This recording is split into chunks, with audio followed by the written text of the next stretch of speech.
Hello guys, welcome to growth with market. Hopefully आप सब बढ़िया होंगे और सेफ होंगे। आज की इस वीडियो में जो अपकमिंग आईपीओस है, इनिशियल पब्लिक ऑफर्स हैं, हम उसका बेसिक डिस्कशन करने वाले हैं।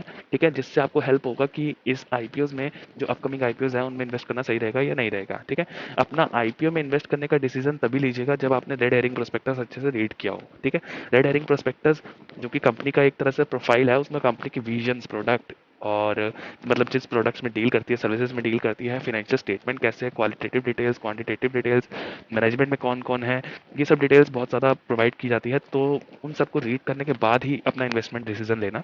ठीक है, चलिए चलते हैं, स्टार्ट करते हैं। स्टार्ट करने से पहले जरूर कहना चाहूँगा, अगर आप ग्रोथ मार्केट में न्यू है तो लाइक शेयर सब्सक्राइब करना ना भूलें और अपने फैमिली और फ्रेंड्स के साथ जरूर शेयर कीजिएगा। चलिए चलते हैं अपनी फर्स्ट आईपीओ के तरफ, जो कि है विंडलेस बायोटेक। जी हाँ, विंडलेस बायोटेक ये एक pharmaceutical formulation contract development and manufacturing organisation company है, जिसमें ये सीडीएमओ सर्विस है उसमें डील करती है। ठीक है, जो मेन इनका रेंज है देखिए, CDMO services from product discovery to product development, licensing and commercial manufacturing of generic products including complex generics. ठीक है, इनके 3 बिजनेस वर्टिकल्स हैं। फर्स्ट ऑफ ऑल ये है CDMO products and services, domestic trade generics, over the counter market and export market. ठीक है, main main client जो इनके हैं, बहुत ज़्यादा फार्मास्यूटिकल्स की बड़ी कंपनियां इनके क्लाइंट्स हैं। P Pfizer limited, Sanofi India, Cadila health care और एमक्योर फार्मास्यूटिकल्स लिमिटेड, ये सब इनके क्लाइंट बेस है। सो क्लाइंट बेस से देखने से तो लगता है कि अच्छा क्लाइंट बेस है और आपको इसमें इन्वेस्टमेंट करना चाहिए। आपको लिस्टिंग डे पे अच्छी अपॉर्चुनिटी मिल सकती है प्रीमियम पे लिस्ट होने की। क्यों? क्योंकि जो फार्मा सेक्टर है रिसेंट में वो बुलिश चल रहा है मार्केट में। सो आप ये आईपीओ फार्मा सेक्टर को देखा जाए और इनकी प्रोडक्ट एंड सर्विसेज देखी जाए और क्लाइंट बेस देखा जाए तो उस बिहाफ पे ये एक अच्छा आईपीओ प्रूफ हो सकता है। ठीक है, सो अब देखते हैं इनका जो प्राइस बैंड है। ठीक है, जो प्राइस बैंड कंपनी ने रखा है वो देखते हैं वो क्या है। देखिए, 448 to 460, वैसे तो अपर ही लेते हैं, 460 ही माना जाएगा। ठीक है, 460 ऑफ 30 शेयर्स ये रहेगा। एक लॉट आपको मिनिमम सब्सक्राइब करना ही पड़ेगा, लेना ही पड़ेगा। ठीक है, आइए फाइनेंशियल्स देखते हैं। इसके फाइनेंशियल लास्ट 3 ईयर्स के फाइनेंशियल दिए होते हैं कंपनी के। ये देखिए, 31 मार्च 2018 में 2800 मिलियन का इनका टर्नओवर था, देन 2900 मिलियन का हुआ, देन 3300 मिलियन का हुआ, देन 3100 मिलियन का हुआ 31 दिसंबर 2020 तक की। ठीक है, और टोटल रेवेन्यू देखें, ओ माय गॉड, ये तो एसेट्स थी जो हमने अभी काउंट करी है। हम टोटल रेवेन्यू देखते हैं, 3500 million, then 3100 million, then 3300 million and this 3200 million, जो कि 31 दिसंबर 2020 तक है। ठीक है, एक प्रॉफिट कंपेयर करते हैं। देखिए, 111 करोड़ रुपीस, सॉरी 111 मिलियन जो है, ये कंपनी 3500 मिलियंस के रेवेन्यू के अगेंस्ट कमा रही थी। बट अगर हम नेट प्रॉफिट देखें, 96 मिलियन का है, जो कि 3200 मिलियंस के अगेंस्ट है। तो देखा जाए तो कहीं ना कहीं परसेंटेज में बहुत ज़्यादा गिरावट देखने को मिली है। ठीक है, सो बी केयरफुल, ये पॉइंट आप बिल्कुल नोटिस करना। ठीक है, चलिए चलते हैं अपने नेक्स्ट आईपीओ की तरफ, जो कि है कृष्णा डायग्नोस्टिक। देखिए, कृष्णा डायग्नोस्टिक, इनकी जो डायग्नोस्टिक सर्विस है, imaging, radiology services, routine clinical laboratory test, pathology and tele radiology, ये इनका काम है। बेसिकली एक डायग्नोस्टिक सेंटर है। ठीक है, अगर हम इनके जो क्लाइंट बेस है, क्लाइंट बेस इन्होंने अभी तो इधर गिवन नहीं है तो हम एनालाइज कर नहीं सकते, बट हाँ, रेड हेरिंग प्रोस्पेक्टस पे इन्होंने ज़रूर अपने क्लाइंट बेस को मेंशन किया होगा। आप वहाँ जाके देख सकते हैं, एनालाइज कर सकते हैं कि क्लाइंट बेस क्या है इसका। ठीक है, चलिए चलते हैं अपने कंपनी के रेवेन्यू की तरफ। सी, जो 2019 में रेवेन्यू था वो 2100 मिलियन का था, जिसके अगेंस्ट 580 मिलियन का इन्होंने लॉस बुक किया था। और जो करंट में है वो 6600 मिलियन का है, जिसके अगेंस्ट इन्होंने 1800 मिलियन का प्रॉफिट बुक किया है। सो देखा जाए तो इन्होंने अपने लॉसेस रिकवर किए हैं और रेवेन्यू भी इंक्रीज हुआ है। तो फाइनेंशियल में लास्ट 3 ईयर के अकॉर्डिंग स्टेडली ग्रोथ देखी जा सकती है। ठीक है, चलते हैं अपने एप्लीकेशन प्राइस डिटेल की तरफ, जिससे पता चलेगा कि कितने रुपए की एक एप्लीकेशन है इनकी। अगर हम मिनिमम बेस पे देखा जाए, देखिए मिनिमम में देखें तो यहाँ पर 933 है और अपर पे 954 है। सो हम अपर लिमिट ही लेते हैं। 954 के 15 शेयर्स आपको एक लॉट में खरीदने पड़ेंगे। आपको एलिजिबल होने के लिए इस आईपीओ में। ठीक है, चलिए चलते हैं अपने नेक्स्ट आईपीओ की तरफ, जो कि है देवयानी इंटरनेशनल। देवयानी इंटरनेशनल वैसे तो मेरे ख्याल से किसी को पता नहीं होगा, बट मैं अगर इनकी जो कंपनीज हैं, प्रोडक्ट है, मेनली बिजनेस वर्टिकल है, उनका नाम लूंगा तो ये अच्छे से आपको याद आ जाएगा, क्योंकि डेली बेसिस पे आप सारे कहीं ना कहीं तरह से इसमें ज़रूर विजिट किया होगा इनके जो आउटलेट्स है। ठीक है, सो बेसिक एक है पिज्ज़ा हट, KFC, Costa Coffee stores in India. ठीक है, international business stores in foreign country, that is Nepal and Nigeria, and other businesses own branded store, that is Bango, Food Street, Masala Twist, Ele Bar, Amreli, crush juice bar. ये इनके जो है business verticals हैं। ठीक है, आपको पता ही है पिज्ज़ा हट और KFC अकेली ही इतने पॉपुलर ब्रांड हैं, हर एक कंट्री में फेमस है। सो प्रोबेबली ये एक अच्छा आईपीओ प्रूफ हो सकता है। जैसा कि आपको मैंने ऑलरेडी बता चुका हूँ कि मार्केट वैसे ही बुलिश है, तो इस आईपीओ में भी आपको लिस्टिंग गेन देखने को मिल सकते हैं। चलिए थोड़ा फाइनेंशियल्स में नज़र मारते हैं, क्या है इनके फाइनेंशियल। देखिए 2019 में अगर हम इनका रेवेन्यू देखेंगे तो 13,000 मिलियन का था, जिसके अगेंस्ट इन्होंने 592 मिलियन का लॉस बुक किया है। देन जो करंट में है 11,000 मिलियन का टोटल रेवेन्यू है, जिसके अगेंस्ट इन्होंने 813 मिलियन का लॉस बुक किया है। कहीं ना कहीं कंपनी का रेवेन्यू तो घटा है बट लॉसेस बढ़े हैं।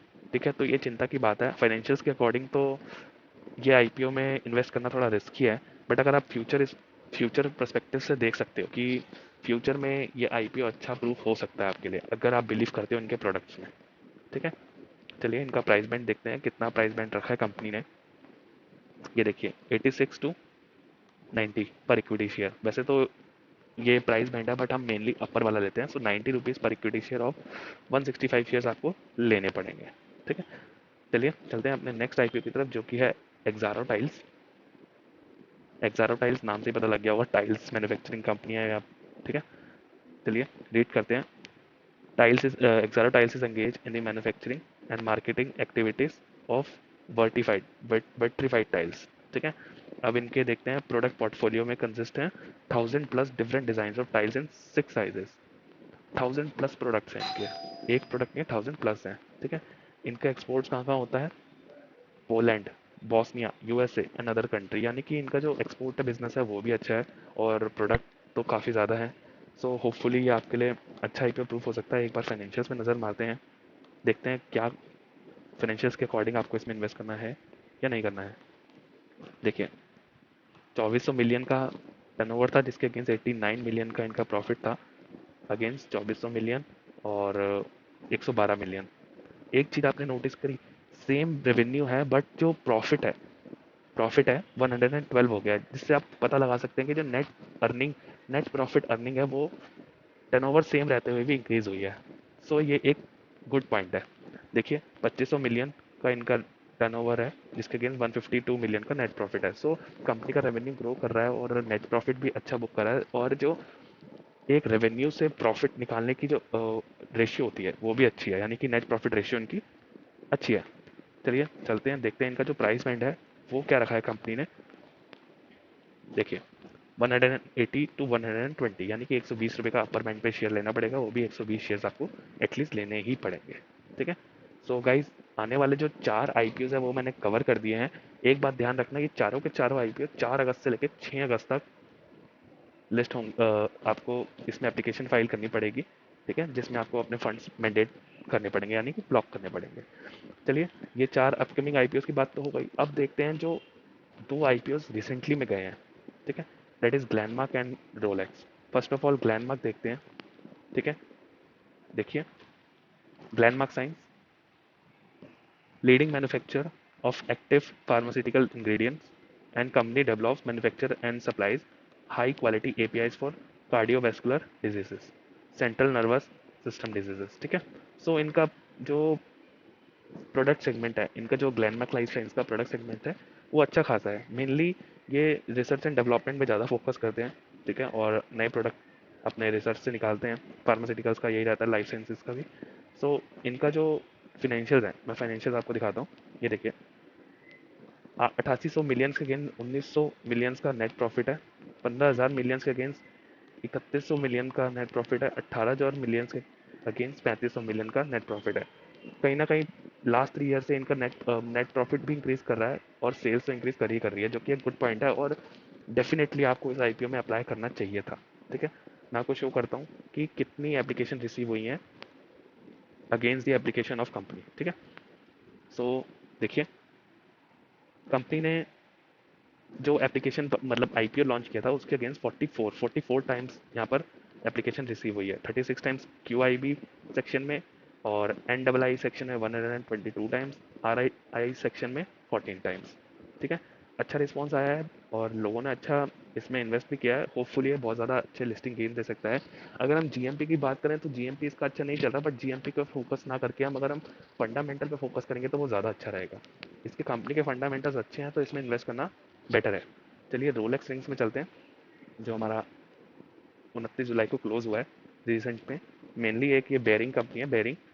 ठीक है, तो देखिए, company manufacture hot rolled forged and machine bearing rings automotive components. ठीक है, जो मशीन के बेयरिंग्स वगैरह होते हैं, वो कंपोनेंट्स होते हैं, वो बनाती है, जो कि यूज़ होते हैं पैसेंजर व्हीकल्स में, two wheeler vehicles, commercial vehicles, electrical vehicles. ठीक है, जैसा कि आपको पता होगा इलेक्ट्रिकल व्हीकल्स को लेकर टाटा मोटर्स भी काफ़ी फोकस में है। तो कहीं ना कहीं ये कंपनी भी इलेक्ट्रिकल व्हीकल्स में अपना रोल दे सकती है, अच्छा दे सकती है। ठीक है, हम अगर देखें कि जो कंपनी के सप्लायर्स हैं, its product on both domestic as well as international grounds पे हैं। ठीक है, देखिए, S R F India, Schaeffler India, Timken India etcetera. In fiscal it has exported bearing rings and automatic components to 17 different countries, France, Italy, Germany, Thailand, चेक Republic, USA and others. सारी countries में इन्होंने export करा है last fiscal year में। तो Rolex since भी एक अच्छा आईपीओ प्रूफ हो सकता है। आप अगर इसमें इन्वेस्ट किया होगा तो काफ़ी अच्छा लिस्टिंग गेन आपको मिल सकता है, और फ्यूचर पर्पज से भी ये कंपनी बहुत अच्छी लग रही है। देखिए, 9,000 का जो मिलियन का इनका रेवेन्यू है, उसके अगेंस्ट 590 मिलियन का प्रॉफिट बुक किया है। 6700 मिलियन के अगेंस्ट 529 का, और 6100 मिलियन के अगेंस्ट 869 मिलियन का इन्होंने प्रॉफिट बुक किया। सो गाइस देखिए, इनका जो नेट प्रॉफिट रेशियो है इसमें भी बहुत अच्छी है। आइए देखते हैं कि जो डिमांड है वो कितनी आई है, कितने लोगों ने इन्वेस्ट किया है इस आईपीओ में। देखिए, 130 टाइम्स, यानी कि जितना कंपनी ने एप्लीकेशन ऑफर करी थी उसके अगेंस्ट 130 गुना एप्लीकेशन रिसीव हुई है। सो होपफुली ये बहुत ज़्यादा अच्छा एक आईपीओ प्रूफ हो सकता है फ्यूचर के लिए भी और लिस्टिंग गेन के लिए भी। तो अपकमिंग आईपीओज और जो 2 आईपीओ जा चुके हैं उसके बारे में भी हमने एनालाइज किया है। होपफुली आपको ये वीडियो बहुत ज़्यादा एजुकेशनल पर्पज से लगी होगी। जिस भी आईपीओ में आप इन्वेस्ट करें, प्लीज़ प्लीज़ उसमें रेड हेरिंग प्रोस्पेक्टस ज़रूर पढ़ लें इन्वेस्ट करने से पहले। तो आशा करता हूँ आपको ये वीडियो अच्छी लगी होगी। Thank you.